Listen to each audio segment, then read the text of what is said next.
Hello, my name is Joe Terwilliger, and I'm a teacher at Harbor Beach High School, and I'm here today to give you a quick overview of our school and all the things that it can offer to new and existing students. We are the small school with big goals. First, let me talk a little bit about Harbor Beach, Michigan. I actually graduated from Harbor Beach High School and then moved back and luckily got a teaching job here. And we have a lot of staff that moved back to Harbor Beach because it is such a great place to live. We are located on the eastern side of the thumb, the western side of Lake Huron. You can see there's a little dot there. We have a population of roughly 1,703. We have the world's largest man-made harbor, as you can see here, which makes it a great place to go visit the beach. The waves never get too big. It's nice and calm. You can see here's one of our main piers that you can walk to the end of. And we have numerous small local businesses.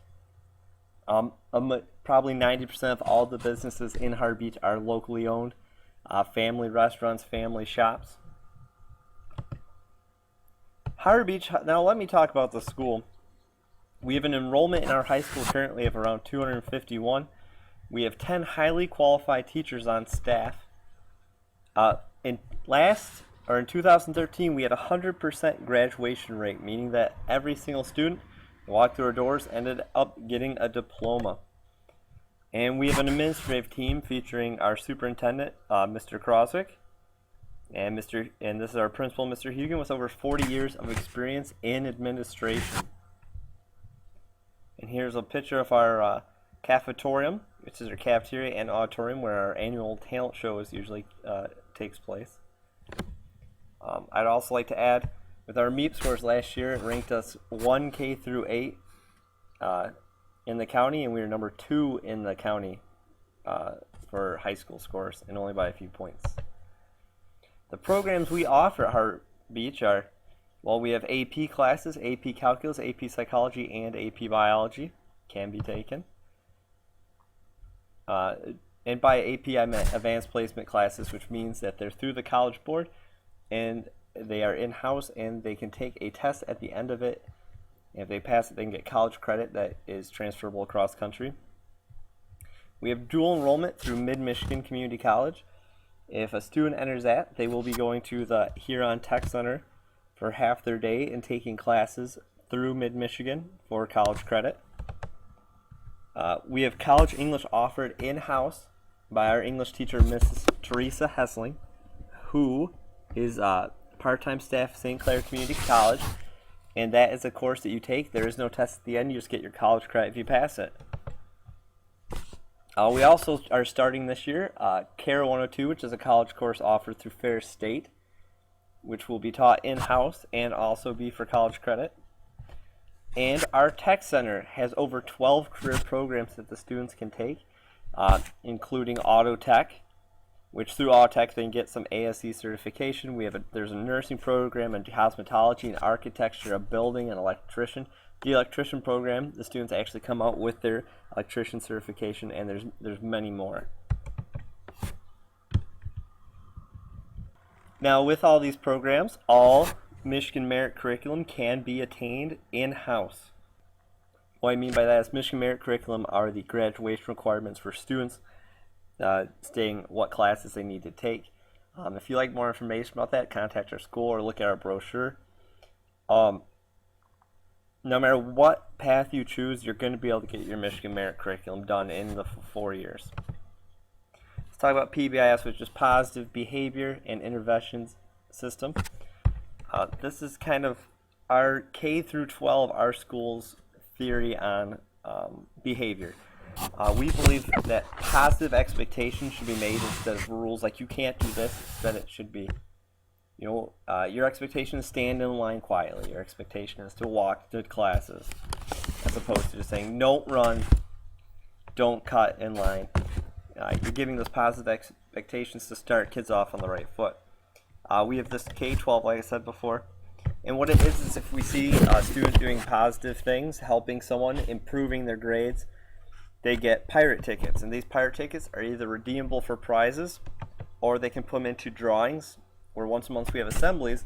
If yours gets drawn, you get to pick from a whole group of prizes. Usually those are a little bit nicer. And in high school, we do Pirate Power, where the acronyms for power are proactive, organization, willingness, excel, and respect. If you'd like to see the matrix for that, this was actually developed by students in-house. They met at lunch about once every 2 weeks to come up with these, and they also came up with a reward program. And you can see it's pretty neat when students actually take ownership of what's going on in the school. And we've had a great turnout with this. We've been doing it now for 2 years. And, if you want to read through that, you can pause this and just look at it. It's pretty neat though.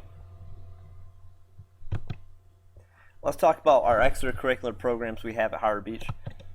We have Student Council, which I'm actually the head of.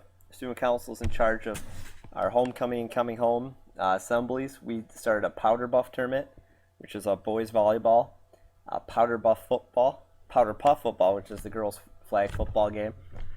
We do fundraisers, like we do the penny drive for leukemia. We also do a bake sale at our pink volleyball game. We do a lot of odds and ends, things like that. Oop. There's also our National Honor Society, which is nationally accredited. That's for if you have a high enough GPA and you get letters of recommendation. These are for people who do public service, either through school, through their church, or through their community. Howard Beach has a high percentage of students involved with the NHS, and it's great to see so many students active. Youth Advisory Committee is actually a county-wide thing that we have a few members of, and these are students who, it's kind of like what Student Council and National Honor Society does, but more of a county-wide range. We have a First Robotics Club. Last year they competed for the first time and did pretty well. It's always pretty neat if you stop by Mr. Rogenbuck's room and see what's going on with the robots. And we have FFA, which our school has a long-standing history with FFA. Mrs. Sarah Blacker is in charge of FFA. She's done a great job. You can see she's completely remodeled the outside of this greenhouse the last few years, and it looks fantastic. They do many competitions, and our leadership competitions, and usually do pretty well. FFA always has sales going on as well, so if you're ever looking for some of the most delicious oranges you could ever have, FFA usually sells those around November. And then there's the yearbook committee, who are the people who go around and take pictures of all the art committees doing things from the yearbook. Ms. Sharamsky's in charge of that, and she does a fantastic job every year. Athletics. I'm just going to click through all these right away. For being an extremely small school, 251, we actually have a lot of athletics. Our baseball team made state quarterfinals 2 years in a row. Our basketball team has won back-to-back district championships. And we have girls and boys basketball. And for baseball, we also do have a softball team, JV, and varsity for each of those. Basketball, we have JV and varsity. Cross country is girls and boys. We have a long tradition with our cross country team. With football, we won a state championship in 2012, 2013. We're state runners up in District 7, which we were the small school in Division 7. And which is also amazing, we're one of the only schools that also has a soccer team and a football team that are both successful. We have volleyball team, we have freshman, JV, and varsity volleyball teams. For soccer, we have a girls and a boys soccer team. Both of them are back-to-back district champs. Our track and field team, we had a runner last year who got first in state in the 2 mile and second in state in the 1 mile. And for bowling, we had one state competitor. And, we got one more sneaking in. And with golf, we always have a great team that ends up sending a few to state. There's much more to our school than just that. I was trying to keep it brief. If you would like to contact us, contact us anytime. Phone number is 989-479-3261. Our address, 402 South 5th Street, Howard Beach, Michigan. Email Mr. Hugan, the principals, mhugan@hbpirates.org, and Mr. Kroswick, lkroswick@hbpirates.org. And don't forget our website is hbpirates.org. You can go there and also find the pertinent information. I hope you guys enjoyed this presentation. Take a look at our school. There's a lot going on.